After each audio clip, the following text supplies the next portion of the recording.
Freakonomics Radio is sponsored by Southern New Hampshire University. The best investments are the ones you make in yourself, and no one knows that better than Southern New Hampshire University.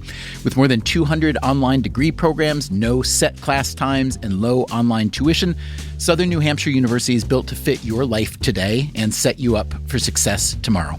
Education is an investment. Why not make it a smart one? Apply for free at snhu.edu/Freakonomics. Freakonomics Radio is sponsored by Hotels.com. Hotels.com gives you access to hundreds of thousands of hotels worldwide, and when you join for free, you can save up to 20% instantly with member prices. Plus, every stay earns rewards, so when you book one trip, you're already lowering the cost of the next one. Hotels.com is simple, rewarding, and designed to help you get more out of every stay. Sign up for free and book today. Hotels.com. It's all in the name. Freakonomics Radio is sponsored by Amica. You know what they say, if you want to go fast, go alone. If you want to go far, go together. So go with Amica and get coverage from a mutual insurer that's built for their customers, one that looks after what's important to you together. Auto, home, life, and more, coverage that fits your unique needs. Amica helps you protect what matters most. Visit amica.com and get a quote today.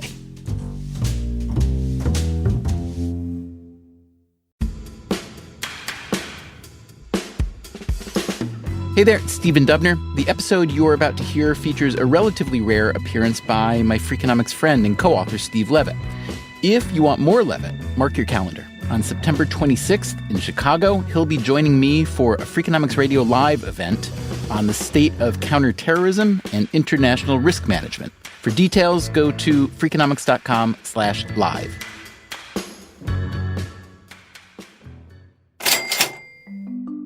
When you think about unintended consequences, when you think about two stories that would seem to have nothing to do with each other, it is hard to beat the stories we are telling today.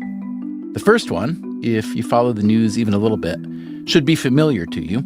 It concerns one of the most contentious issues of the day. New developments in the escalating battle over abortion. The last clinic in Missouri on the verge of closing today.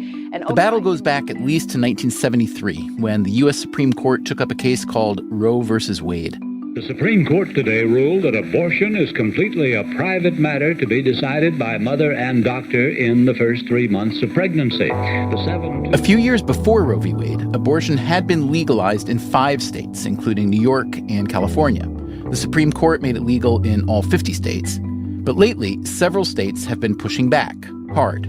The Ohio governor signing today what critics condemn as the most restrictive abortion law in the country. Nearly a dozen states are now imposing new restrictions this year, including Georgia. An issue that appeared to be settled 4.5 decades ago is once again so raw that it's a prominent feature of the 2020 presidential campaign.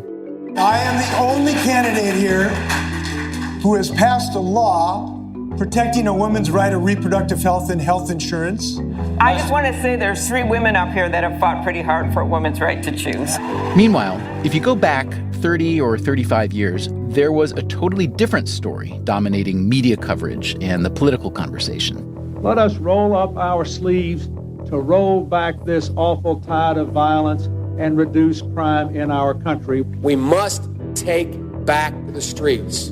If you weren't around then, it's hard to remember just how bleak the outlook was.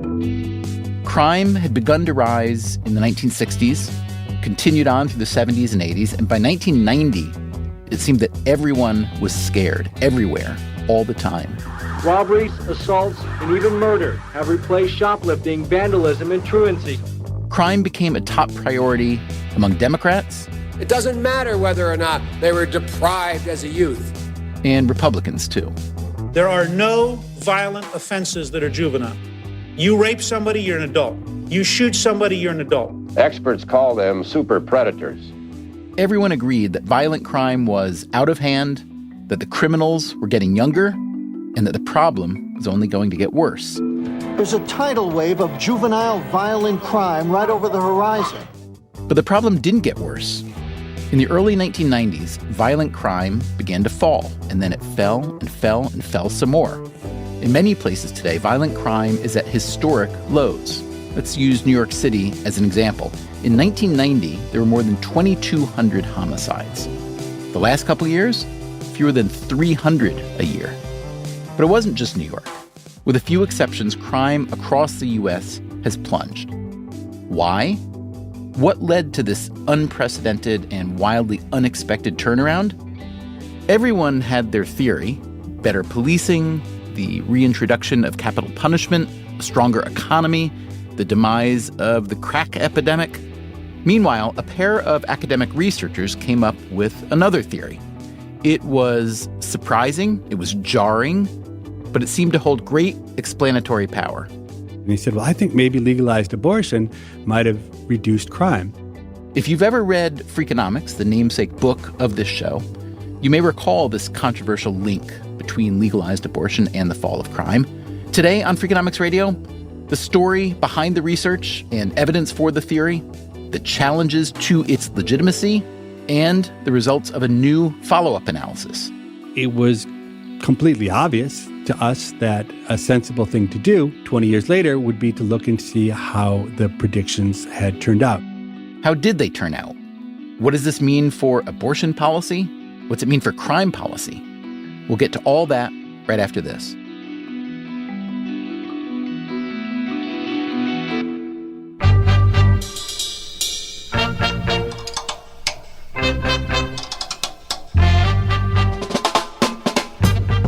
From Stitcher and Dubner Productions, this is Freakonomics Radio, the podcast that explores the hidden side of everything.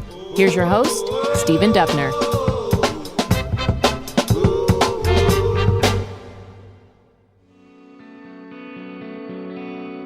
From 1991 to 2001, violent crime in the U.S. fell more than 30%, a decline not seen since the end of Prohibition. I was spending most of my waking hours trying to figure out this puzzle about why was it that crime, after rising for 30 years from 1960 to 1990, had suddenly reversed. It's Steve Levitt, my Freakonomics friend and co-author. He is an economist at the University of Chicago. He's always had an intense interest in crime. I had looked into all of the usual suspects, policing and imprisonment, the crack epidemic, but really you could not and you cannot effectively explain the patterns of crime looking at the kinds of components that people typically talk about when they try to understand why crime goes up and down. Levitt eventually wrote a paper called Understanding Why Crime Fell in the 1990s, 4 factors that explain the decline and 6 that do not. The 6 factors that, according to his analysis, did not contribute to the crime drop: a strengthening economy, the aging of the population, innovative policing strategies, gun control laws, right to carry laws, and the increased use of capital punishment. While each of these, in theory, might seem to have some explanatory power, Levitt found they didn't. The relationship between violent crime and the greater economy, for instance, is very weak. Capital punishment, he found, at least as currently practiced in the U.S., simply didn't act as a deterrent against future crimes. Then there were the factors he found did contribute: the increase in the number of police, an increase in the number of criminals imprisoned, and the decline of the crack cocaine trade, which had been unusually violent. But these 3 factors could explain only a portion of the massive drop in crime, perhaps only half. It was as if there was some mysterious force that all the politicians and criminologists and journalists weren't thinking about at all. I had the idea that maybe legalized abortion in the 1970s might possibly have affected crime in the 1990s. One day, paging through the Statistical Abstract of the United States, which is the kind of thing that economists like Levitt do for fun, he saw a number that shocked him. At the peak of U.S. abortion, there were 1.5 million abortions every year. That was compared to roughly 4 million live births. The sheer magnitude of abortion surprised Levitt, and he wondered what sort of secondary effects it might have. He wondered, for instance, if it might somehow be connected to the huge drop in crime. And I had actually gotten obsessed with the idea and had spent maybe 3 weeks working around the clock. And I had decided that the idea wasn't a very good one, that it didn't make sense. And I had a huge file of papers that I had put away and had moved on to another project. Levitt, like a lot of researchers, was juggling a lot of projects with a lot of collaborators. One of his collaborators was named John Donohue. Yeah, and I'm a professor of law at Stanford Law School. Donohue also had a PhD in economics, so he and Levitt spoke the same language. Donohue was particularly interested in criminal justice issues, gun policy, sentencing guidelines, things like that. For instance, he found that minorities who kill whites receive disproportionately harsher sentences in Connecticut. This research ultimately led to changes in that state. Yeah, it clearly played a role in the initial legislative decision to curtail the death penalty in Connecticut, as well as in the final Connecticut Supreme Court decision abolishing the death penalty. Donohue had been doing a lot of thinking about the rise in crime, starting in the 1960s. He thought the drug trade was one big factor.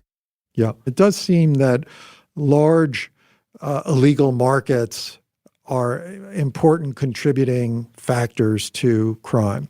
It was also a time of great flux around the Vietnam War, and of course the Vietnam War had multiple influences that contributed to social unrest.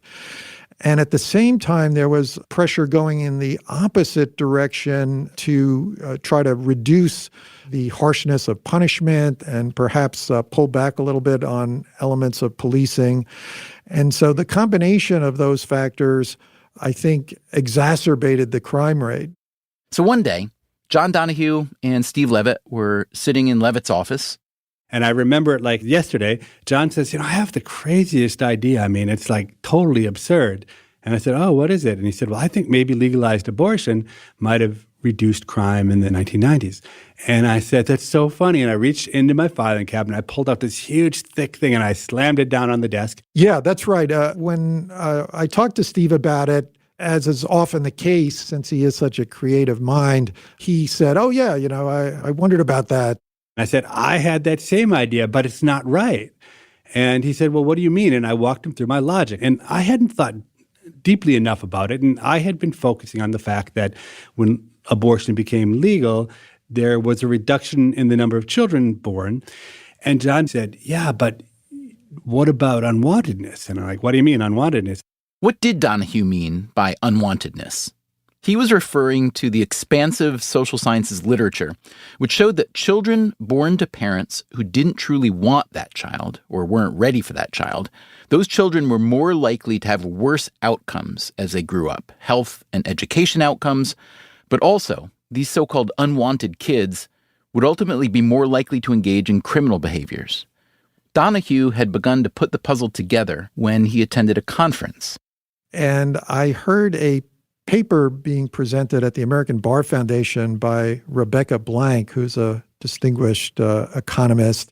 Today, Blank is chancellor of the University of Wisconsin-Madison. She declined our request for an interview. And she was talking about who gets abortion in the United States. That is, after Roe v. Wade, what were the characteristics of the women most likely to get an abortion? And she was highlighting that it was poor, young, unmarried, inner city, minority women. And as I was looking at the elements of crime in the U.S., there was quite an overlap between the populations that were involved in this increase in crime with the group that she was identifying as the group of women who were most likely to be experiencing higher rates of abortion. And so that got me thinking about, could abortion actually influence crime rates? Did that initial thought even make you a little uncomfortable? Because it's pretty obvious to just about anyone that that's sort of a third rail idea, yes? I knew that this would be very, electric to some individuals. But for me, I was really interested in, studying the impact on crime that we were observing at that particular moment. And so it didn't inhibit me at all, because I thought there is an issue here, and it's sort of useful to be able to figure out what the truth is. How did the population of women who were having abortions change from before Roe v. Wade, or really from before abortion was legalized state by state to afterwards? Yeah, that's a great question. And of course, there's much that we don't know about what was happening before because of the illegal nature of abortion in most states.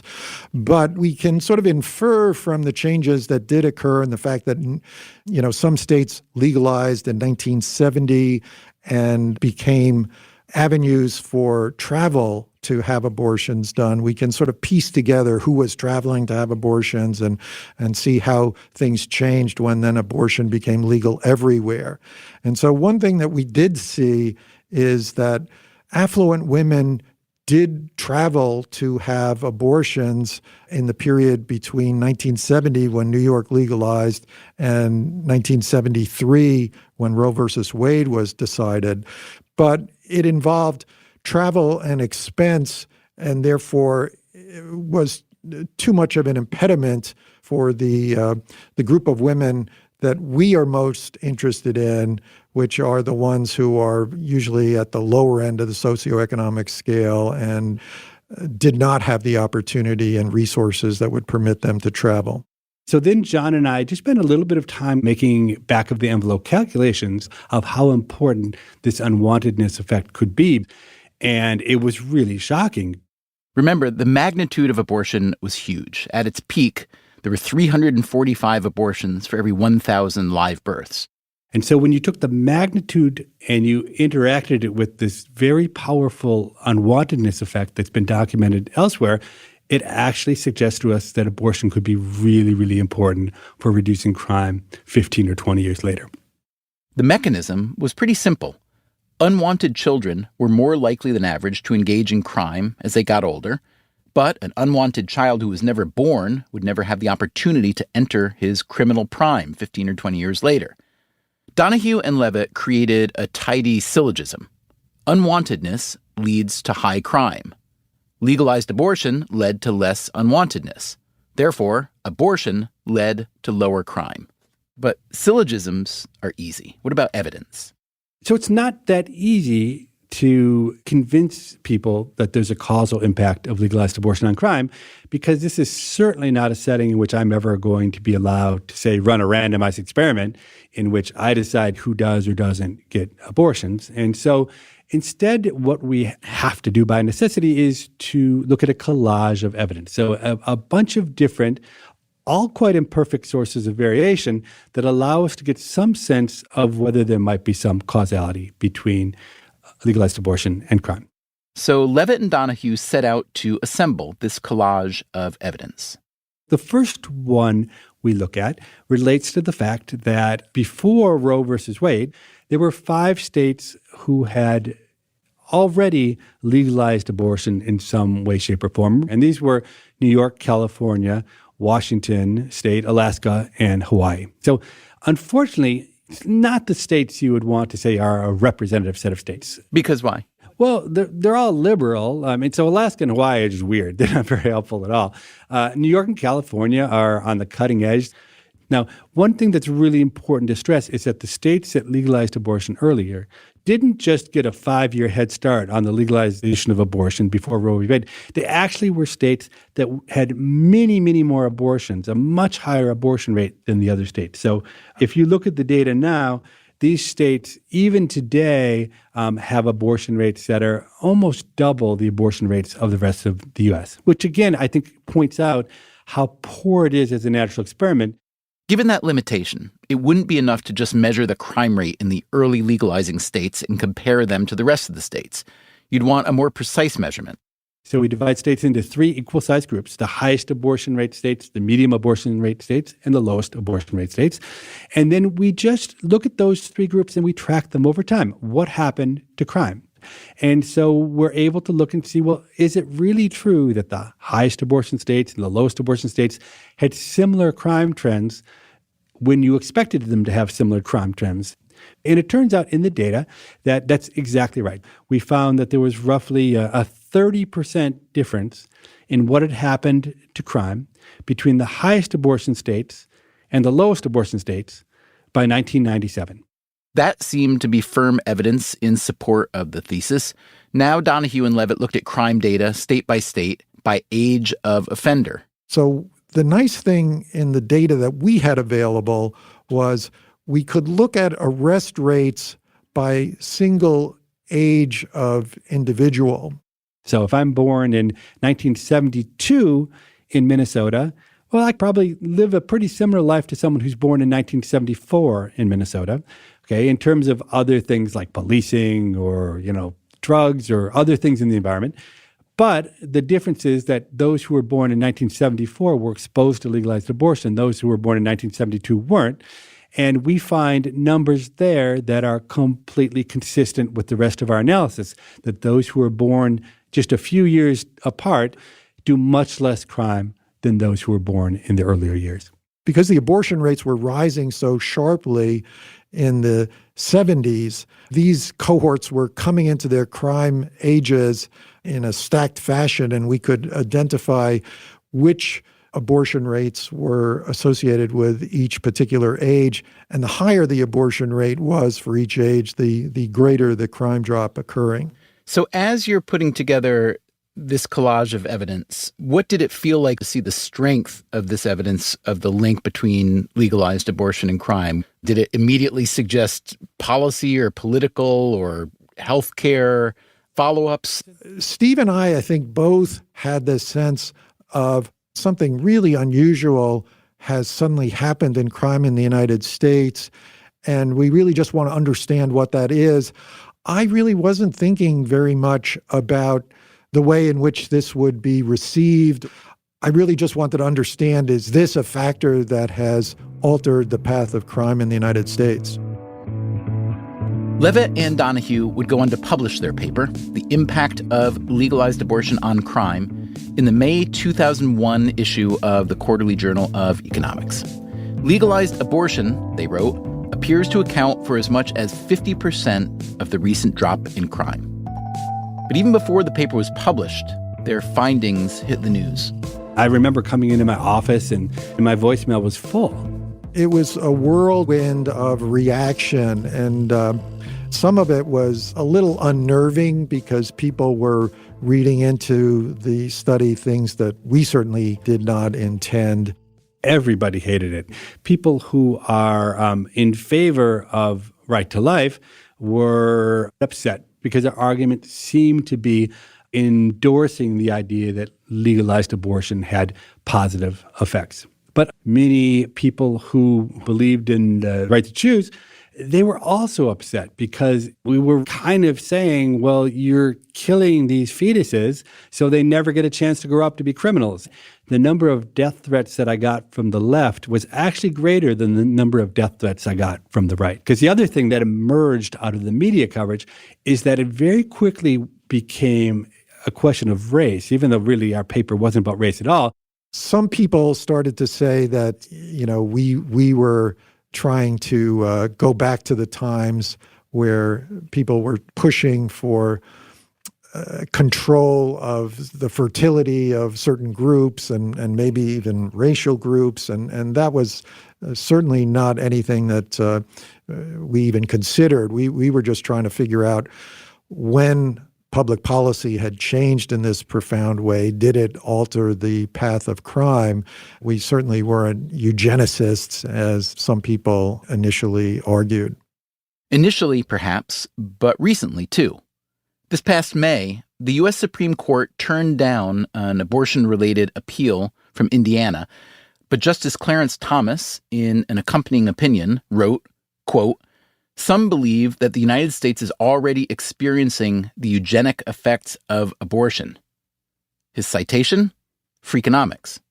Whether accurate or not, he continued, these observations echo the views articulated by the eugenicists and by Planned Parenthood founder Margaret Sanger decades earlier. I actually think that our paper makes really clear why this has nothing to do with eugenics. In our hypothesis, what happens is that abortion becomes legal, women are given the right to choose, and what our data suggests is that women are pretty good at choosing when they can bring kids into the world who they can provide good environments for. Okay, and so the mechanism by which any effects on crime have to be happening here, are the women making good choices. And I think that's such a fundamental difference between women making good choices and eugenics, which is about the state, say, or some other entity forcing choices upon people, almost couldn't be more different. Still, the Donohue-Levitt argument linking abortion and crime was disputed on moral grounds, on political grounds, and on methodological grounds. Very soon there was a torrent of critiques and other academics trying to publish papers saying we were wrong. One critique came from Christopher Foote and Christopher Getz, two economists with the Federal Reserve Bank of Boston. They argued that Donohue and Levitt's paper contained a coding error, which, when corrected, blunted their findings. So in general, I don't mind challenges to my work, but I hate it when the challenges take the form of mistakes. And that is an awful, awful feeling to have made a mistake, which we did in this case. What exactly was this error, and how did it happen? So John Donohue and I started working on this paper probably in, 1996, and it finally came out in 2001. And when you write an academic paper, you go through a refereeing process. And the refereeing process we went through was especially brutal. So an enormous effort of time. Look, we were tired and we were burned out. And one of the last things in those referee reports said, you should add a table to your paper that looks very specifically by single year of age. Okay, so we initially, when we submitted our paper, had 6 tables in the paper. And we had thought of doing something that looked very specifically by single year of age, but we hadn't done it. But the referee suggested we do it. And it was actually a really good, sensible suggestion. And so what we did was, in a very tired, quick way, we added Table 7 to our paper, which turns out supported our paper, but we didn't try very hard. We didn't really do it right. We just threw something together and it worked. And so it turned out what Foote and Getz then were responding to was that what we said we did in Table 7 wasn't actually exactly what we did. We said we had included a particular set of interactions. We had actually run those regressions, just when the numbers got translated into the table, a different set of columns got put into the table.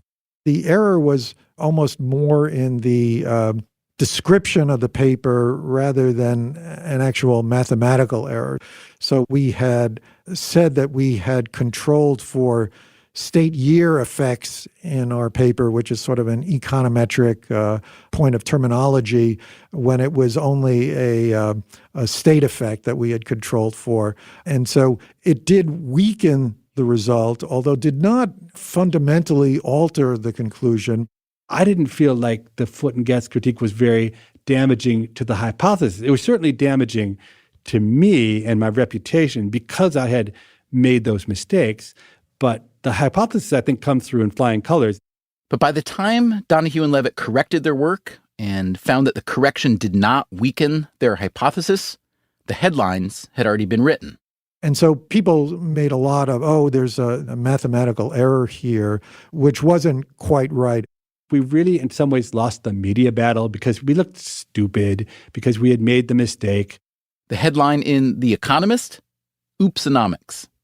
In the Wall Street Journal, Freakonomics' abortion research is faulted by a pair of economists. It was fun for people to jump on the bandwagon of attacking us because nobody really liked the hypothesis in the first place. And so the silver lining on Foote and Getz pointing out the mistake is that it actually gave us the opportunity to go back and take care of the measurement error that was in the data and to actually think sensibly about it. And so when we did Table 7 the right way, even correcting for that mistake we made in the initial paper, the results are actually stronger than ever. To be fair, you can understand why the Levitt and Donohue argument is an uncomfortable argument, no matter where you stand on abortion or crime. It attaches a positive outcome to an inherently unhappy input. It creates an awkward pairing of an intimate, private decision with a public utilitarianism. So even while their argument was empirically strong and their cause and effect mechanism plainly logical, it might be discomforting to fully embrace it, especially when other, more comforting theories present themselves.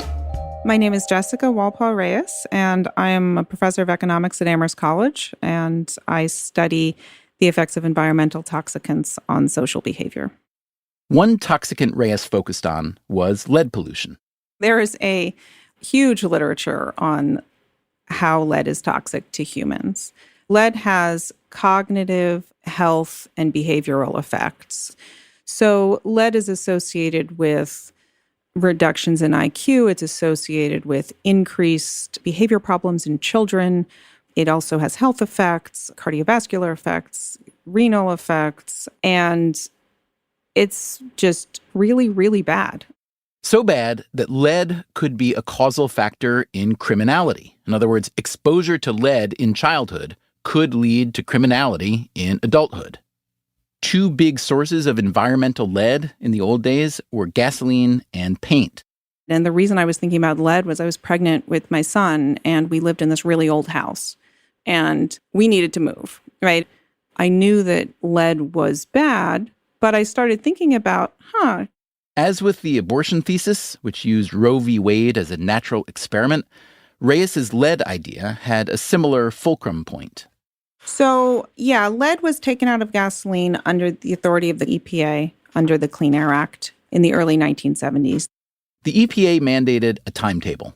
That timetable was changed a little and delayed, but it ended up that lead was phased out of gasoline from 1975 to 1985.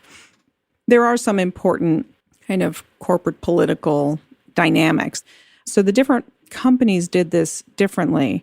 It wasn't driven by state policy, and that's really important that it wasn't driven by state policy because that helps provide a valid natural experiment so that you have different states experiencing different time patterns of lead exposure. Like Donohue and Levitt, Reyes was able to assemble a collage of evidence linking the removal of lead in different places and different times with the decline of crime in each place. She published her findings in 2009, arguing that the removal of lead under the Clean Air Act was, quote, an additional important factor in explaining the decline in crime in the 1990s. Did her paper refute the Donohue-Levitt conclusions about abortion and crime? My paper does not refute their conclusions. To the contrary, it actually reaffirms them.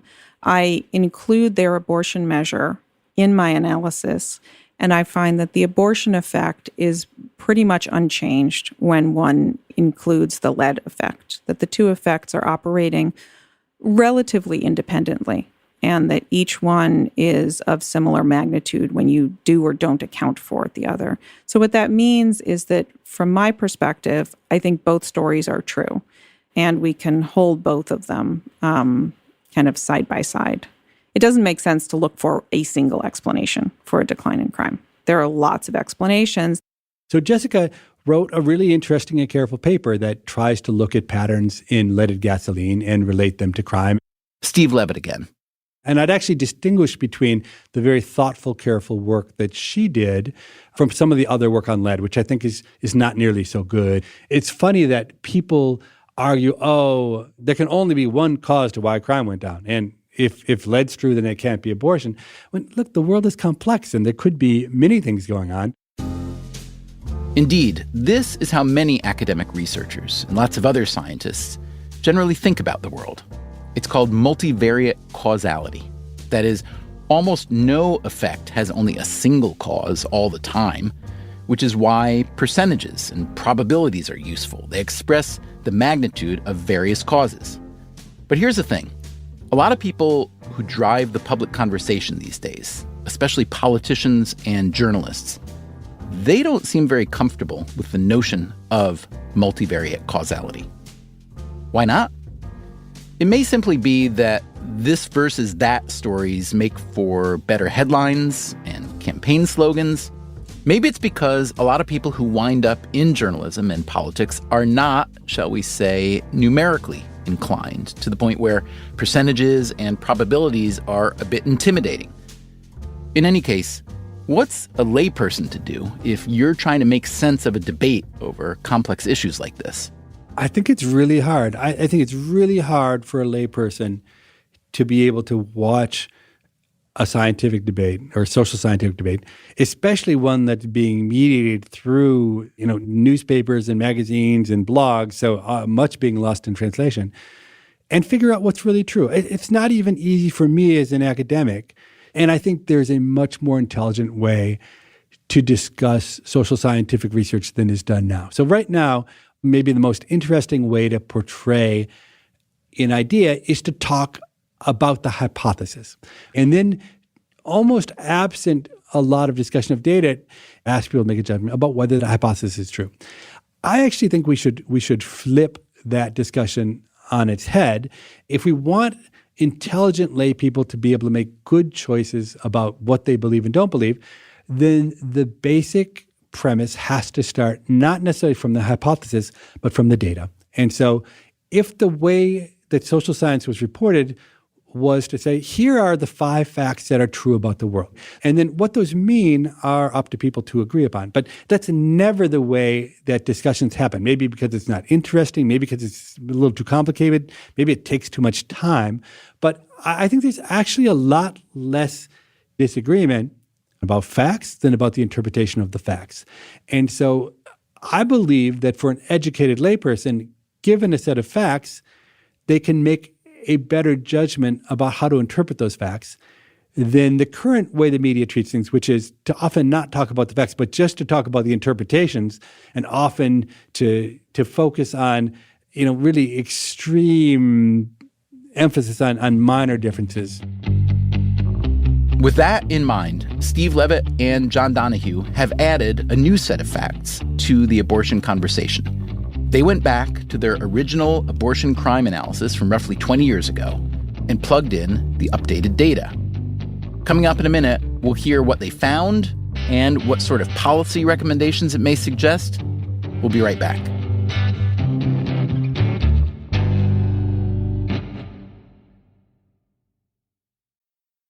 Freakonomics Radio is sponsored by Figure. Did you know that 40% of homeowners own their home outright? If that's you, don't let your equity sit idle. Tap it with a home equity line of credit. Figure, the #1 non-bank HELOC lender in the U.S., helps tap equity you've built in your home so you can do things like tackle a renovation or pay down debt. HELOC is a line of credit secured by your home. You can draw what you need, repay, and draw again. Figure offers a 100% online application. Get approved in 5 minutes and funding in as few as 5 days. It's faster than a bank loan and cheaper than a personal loan. Check your rate today without impacting your credit at figure.com/Freakonomics. This post is sponsored by Figure, NMLS ID 1717824. Figure is an equal housing lender. For more information about their licensing, visit nmlsconsumeraccess.org. Figure's HELOC is subject to credit approval and terms apply. Freakonomics Radio is sponsored by Ozempic. Innovation happens through rethinking what's possible, and when it comes to GLP-1s, Ozempic pill does just that. Learn more about Ozempic semaglutide tablets, 4 and 9 milligrams, by calling 1-833-OZEMPIC or visit Ozempic.com to view the medication guide and ask your doctor what's possible with FDA-approved Ozempic pill.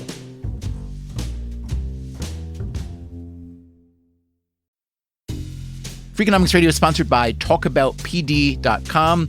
Let's talk about Peyronie's disease, or PD. It's not widely talked about, and some men may feel reluctant to bring it up, but it's more common than you would think. PD can happen when scar tissue builds up under the skin of the penis, causing a curve with a bump during an erection that for some men may lead to pain during intimacy and impact mental health.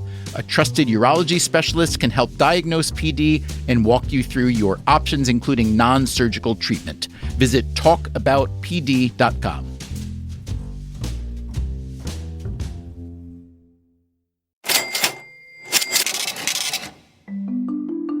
In 2001, the economist Steve Levitt and the economist/legal scholar John Donohue published a paper arguing that the legalization of abortion in the U.S. in 1973 accounted for as much as half of the nationwide reduction in crime a generation later.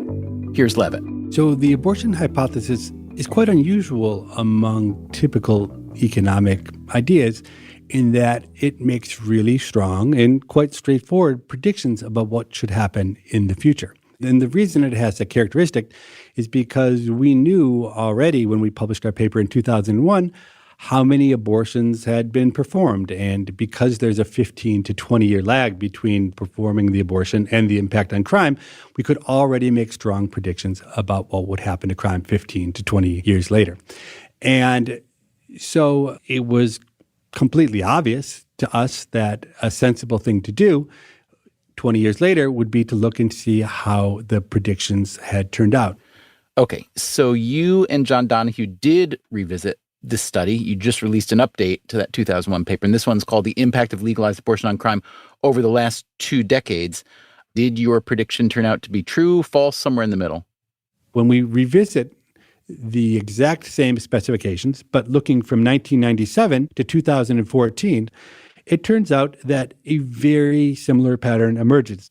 The states that had high abortion rates over that period, that 30-year period, have crime rates that have fallen about 60% more than the states that had lowest abortion rates. I mean, these are really massive changes. And lo and behold, the results were substantially stronger than they were in the 2001 paper. So that was an interesting and noteworthy finding.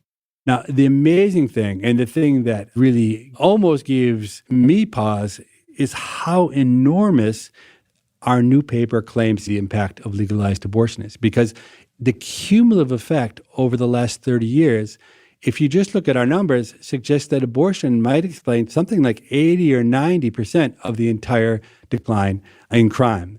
The effects implied by our data are so big that I actually think it will make people more rather than less skeptical about what's going on, because it's almost mind-boggling that a factor that's so removed from the usual set of things that we think about influencing crime may have been such an enormous factor. What would have happened if you'd found the opposite, that the impact of abortion on crime 20 years later, had disappeared? I mean, this is your most famous research. What do you think you would have done? I don't know. Human nature says maybe we would have tried to hide that, like people who make bad predictions try to hide it. But I would hope that we would have published the paper anyway.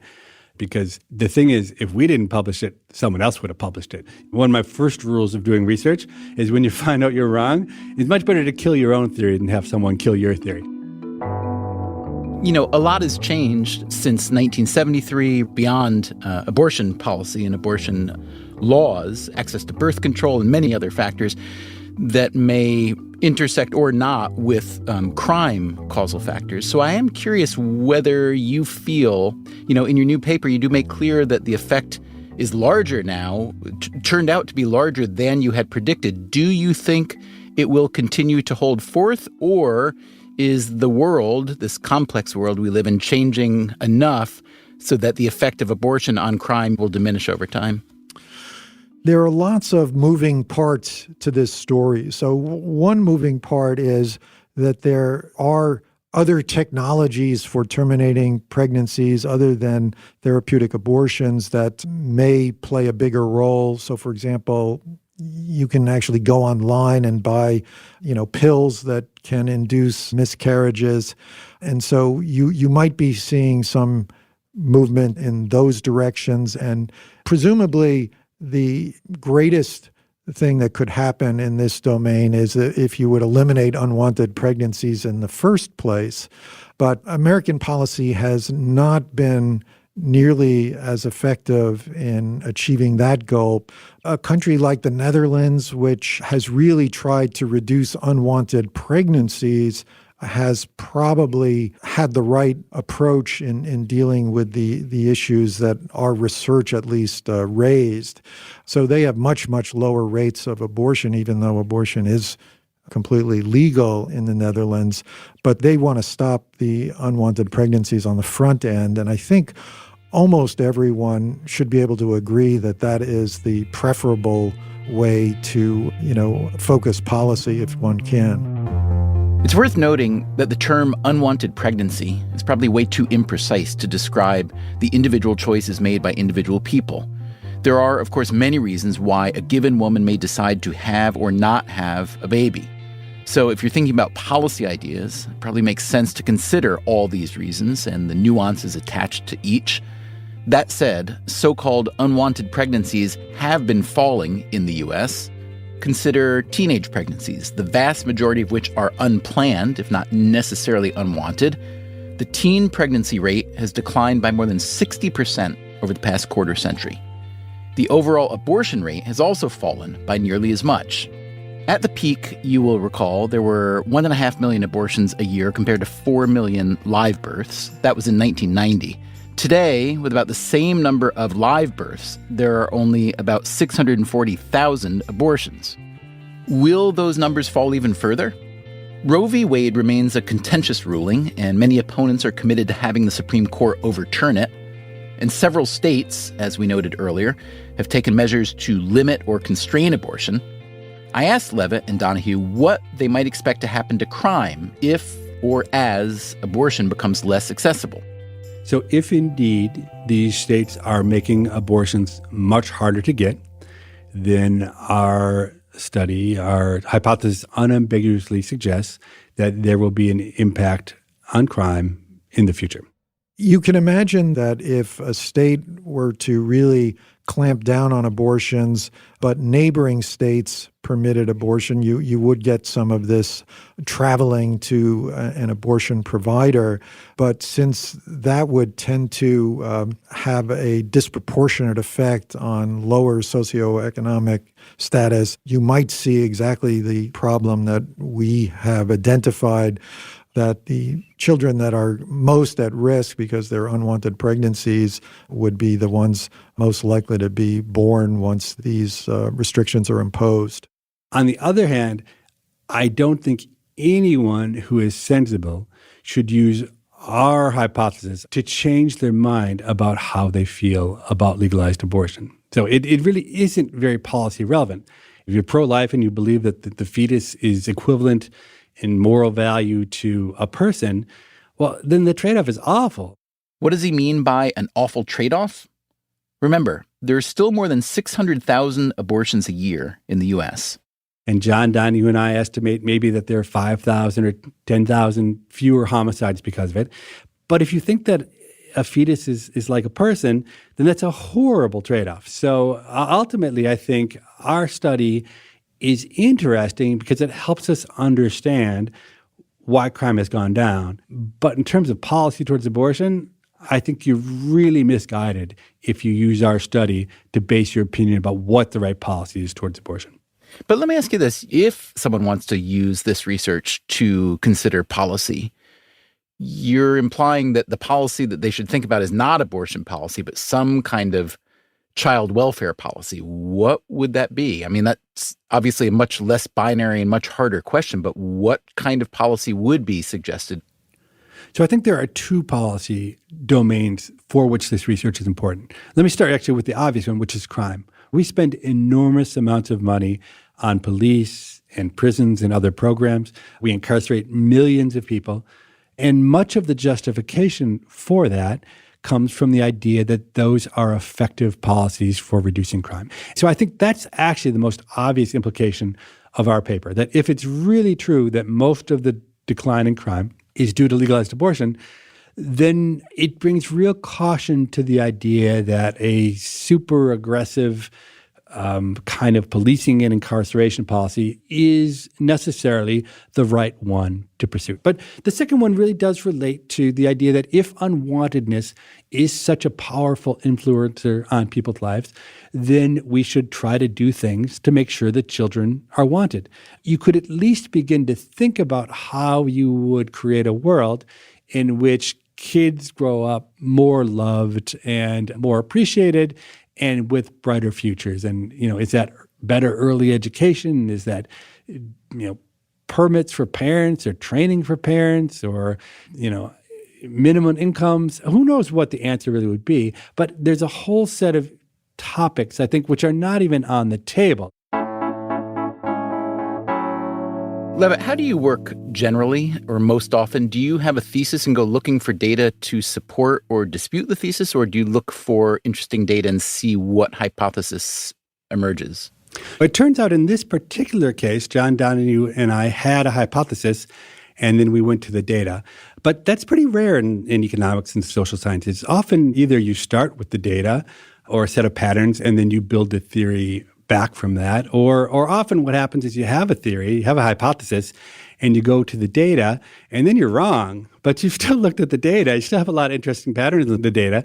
And then you go back and you reconstruct a new hypothesis based on what you've seen. And actually, one of the things that troubles me most about the way that academic economics happens is that there's this complete fiction in the way we write our papers, and that economists write up our research as if we rigorously follow the scientific method, that we have a hypothesis and then we come up with a set of predictions and then we test those predictions, and then they're almost always come true by the time we write the paper, because you only include as your hypothesis the one that is supported, even if it turns out it's your seventh hypothesis and your first six got rejected. When you're doing research, you're somewhat attached to your hypothesis, but you need to try to keep it at arm's length. That, again, is Jessica Wolpaw-Reyes, who wrote about the link between crime and lead pollution. You should be trying to figure out what is true. So I think that the complexity of what we do, the fact that we use all of these econometric techniques to figure out these complex situations, makes it suspicious to people, right? It's sort of like this magic thing we're doing, and then we come out with results. So I completely understand that. And the number of times people have said, well, correlation isn't causation. Yes, we know. That's what we do, right? We take things, we start with a correlation. We're like, I wonder if that's causal. How can I figure out, is that causal? Where can I find some variation in something that drives the thing that I want to see if it affects? I still find it really difficult to explain fully what we are doing when we are separating correlation from causation. And I even find it like my family, I can't convince them. They're like, yeah, well, whatever. I mean, they sort of buy it after a while, but it takes a long time. And I think it's reasonable for people to say, I don't know what you're doing. You're doing something complicated and fancy, and then you're saying you've done something that seems implausible. What we should do, I think, is first just settle on the facts. I think a great approach is not to say, here's my hypothesis. A great approach is to say, here's what we know about the world. Here are the 7 facts.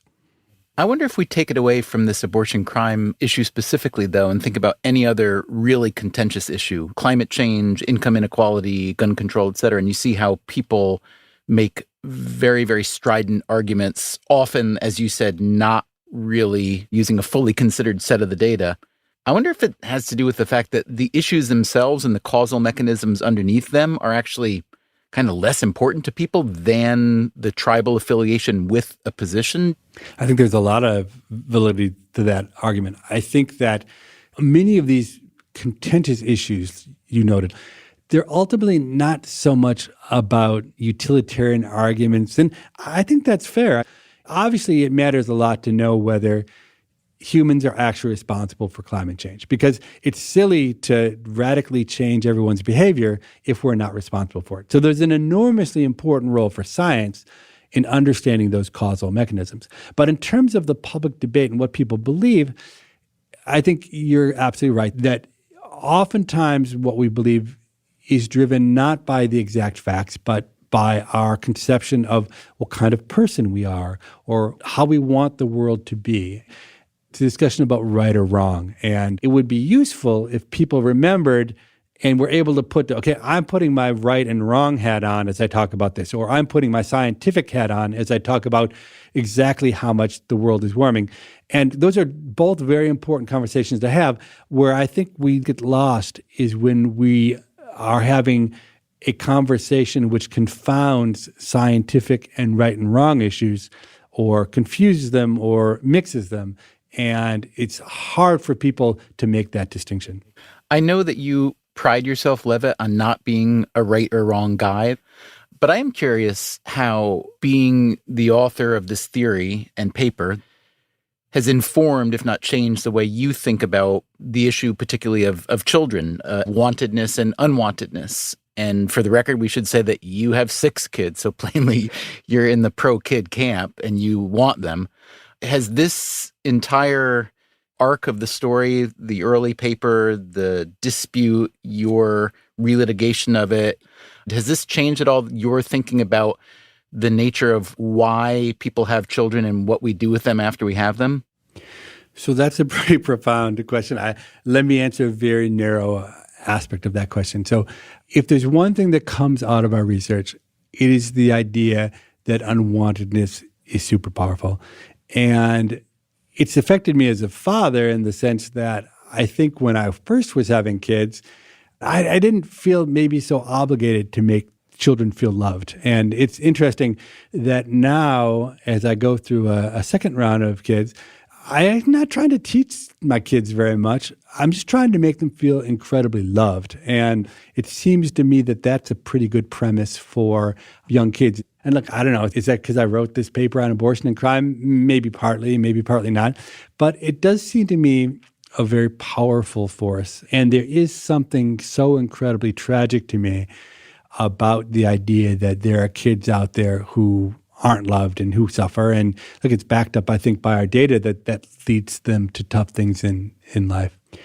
I really think I've gotten very mellow in old age. It was funny. I was like a super rational, calculating kind of person. And as I've gotten older, I've just gotten very soft and friendly and nice. And I never would have imagined that I would be so accepting of my teenagers and their various foibles. But it's funny, I'm a really different person than I used to be. And is this a product of just aging or of something else? I don't think so. I think sometimes when people get older, they get mean and sometimes they get nice. And so, I'm not sure why I got nice instead of mean, but I somehow became more human. You know me. Like, I'm not exactly completely human. Like, I'm lacking some of the basic things that many humans have. But I think somehow I'm growing more human traits over time. Don't you think? I do. I definitely do. But I'm curious, what's the causal mechanism, honestly? Maybe it's you, Dubner. Maybe it's hanging around with you, and your great humanity has started to rub off on me. I doubt it, but I'll take credit for it. Coming up next time on Freakonomics Radio. We are the second largest cookie business in America. Who do you think has the second largest cookie business in America? I'm Sylvia Acevedo, and I'm CEO of Girl Scouts of the USA. Before that, she was a tech executive, a rocket scientist, and before that, a little girl of whom not much was expected. I signed up to go to college counseling, and she said, girls like you don't go to college. Now Acevedo runs the girls' organization that an extraordinarily high percentage of exceptional women have passed through. What's her secret? Girl Scout number 1 talks about leadership, the Boy Scouts, and yes, how to sell $700 million worth of cookies every year. It's next time on Freakonomics Radio. Freakonomics Radio is produced by Stitcher and Dubner Productions. This episode was produced by Zach Lipinski. Our staff also includes Allison Craiglow, Harry Huggins, Greg Rippin, Matt Hickey, and Corinne Wallace. Our intern is Daphne Chen. Our theme song is Mr. Fortune by the Hitchhikers. All the other music was composed by Luis Guerra. You can subscribe to Freakonomics Radio on Apple Podcasts, Google Podcasts, Spotify, or any other podcast app. Our entire archive can be found exclusively on the Stitcher app or at Freakonomics.com, where we also publish show notes and transcripts. You can sign up for our email newsletter there as well. If you want our entire archive ad-free, plus lots of bonus episodes, go to StitcherPremium.com/Freakonomics. We also publish every week on Medium, a short text version of our new episode. Go to medium.com/Freakonomics Radio. We can also be found on Twitter, Facebook, and LinkedIn, or via email at radio@Freakonomics.com. Freakonomics Radio also plays on many NPR stations, so please check your local station for timing. As always, thanks for listening.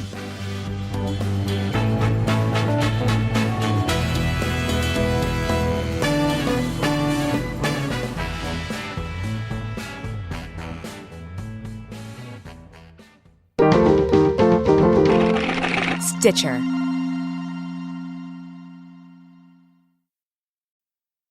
Freakonomics Radio is sponsored by Ozempic. Innovation happens through rethinking what's possible, and when it comes to GLP-1s, Ozempic pill does just that. Learn more about Ozempic semaglutide tablets, 4 and 9 milligrams, by calling 1-833-OZEMPIC or visit Ozempic.com to view the medication guide and ask your doctor what's possible with FDA-approved Ozempic pill.